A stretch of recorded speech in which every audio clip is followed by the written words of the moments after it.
Hi, this is the OPPO A38 and I'll show you how to change icon shape with X Icon Changer app on this device.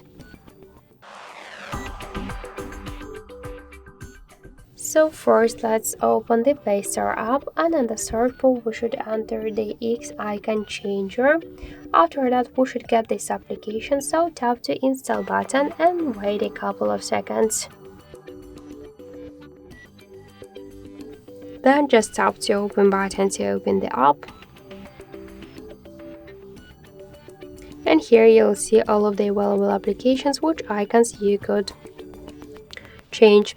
Let's change the settings one. Here we could rename the icon. Here we got different just folders with the icons which we could use, or also we could use photo from the device gallery or to take a picture in camera app.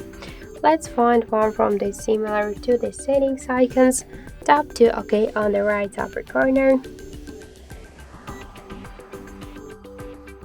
And after that just tap the add button, and we could see that the new shortcut has been added to desktop successfully, and we could change next icon or to go to the desktop to see the new our settings icon.